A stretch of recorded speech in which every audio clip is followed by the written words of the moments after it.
Hello ladies and gentlemen, welcome to my channel. My name is George Kingori. I'm your online finance guy who speaks about all things finance. Can be able to save, invest and grow in your finances. And remember to subscribe to the channel because 90% of you who watch these videos have not subscribed to the channel, and it is the easiest way to be able to get content that is freshly minted, and so that you can be able to follow me, my financial journey and the advice that I usually give every other day. So today I'm going to speak about diversification.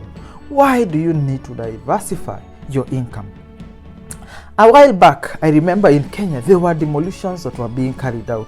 The new bypass was being built, and people had to live where they had constructed, and the land that they had built and invested in real estate had to be acquired by compulsory by the government so that this road could be able to be built. And somebody was suffering and crying passionately. Why? Because they had invested all their money in a big housing complex, and the government was paying him peanuts to be able to demolish this house so that he could be able to construct this on this road. And the guy was suffering a financial loss because the amount offered to be able to move everything was much lower than the amount of money that he had invested. But why was it as painful to this particular man? The reason it was so painful is because he had kept all his eggs in one basket, and for this case, all his investment in this one big property. And so he was suffering because all his money, all his workings, all the efforts that he had undertaken throughout his life was going down through the demolition that was being carried out. So what is the problem? The problem with this situation is lack of diversification. Ladies and gentlemen, do not put all your eggs in one basket, because should something happen to the basket, all your eggs would actually be destroyed. So ensure that all the investments that you are undertaking are in different baskets. Yes, different baskets, because inflation affects these different classes of investments in different ways. Legislation affects these different baskets of your investments in different ways. The economic slumps that may occur may affect these baskets in different ways. For example, if legislation comes up that increases the taxes that are charged on landlords and property owners, if your investment is only 10% in real estate developments, then you may only feel only 10% of the 30% that may be charged as taxes on your overall tax liability. So you may not feel it as much as somebody who has invested 100% of his total portfolio in real estate developments. So again, because all these factors affect you in different ways, you need to ensure that the exposure that you are having to one class of investment is less than 15%. So ensure that every class of investment is less than 15%, undertaking at least 8 types of investments. You could be able to invest in government bills and bonds. You could invest in real estate. You could invest in farming, maybe fruit farming and things like that. You could invest in cattle rearing. You could invest in other people's businesses. You could invest in shares and stocks, but ensure that you have at least 8 classes of investment, so that if one is particularly exposed to risk, then the others could at least be working, because not all investments are affected the same way. So ensure that you reduce your tax liability. So of course, why do you need to diversify? The first thing is, of course, what I have already mentioned, is to reduce your exposure. You reduce your exposure to risk on one particular type of investment. Again, another reason why you're able to diversify your income, if you're dependent on your salary and all your income is coming from this salary, then a job might end. The company may close down. The company may choose to go to a different country. The company may choose to reduce its tax, its employee base, because people have become redundant or processes have changed. It may be acquired by a competitor who might want to use his own staff and choose to fire the staff of this company that they have acquired.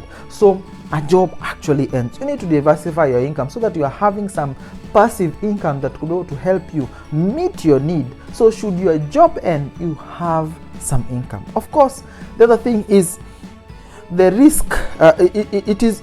You need to be flexible. Yes, you need to be flexible in case one type of investment is struggling, another is generating. So you are flexible when you have several sources of income. The other reason I say about flexibility is if you are earning from a job, that is, you are employed, and these jobs prove difficult, if you are constantly under pressure, if you are constantly having emotional breakdowns or psychological breakdowns because of your job, the additional income that you may be able to generate from investment or from passive income should be able to help you transition as you wait to get a new job. So you could actually take more leave days. You could actually slow down and do percentage of a smaller percentage of that work because you have other income that makes you a lot more flexible. You could take on a job which is lower paying but with less stress. Again, flexibility because you have this additional income. It's the same thing with when you have invested in different classes of investment. If real estate is not working well, then you could be able to take some of the divest in this real estate and invest in this other asset that is performing well because it is already established and it is already generating cash flow. So you have the flexibility of moving and choosing how to go about it and what to do because it helps you as you grow. Of course, the other thing is that you become or you're always excited about the types of investment because you're having like 8 investments that I am talking about. You're always having something that is coming, and your investment journey or your financial journey is a little bit exciting. When one becomes pressure, it brings pressure. You have another one that is generating some form of excitement, and by and large you're able to be excited as you carry on investment and as you go on in your investment journey.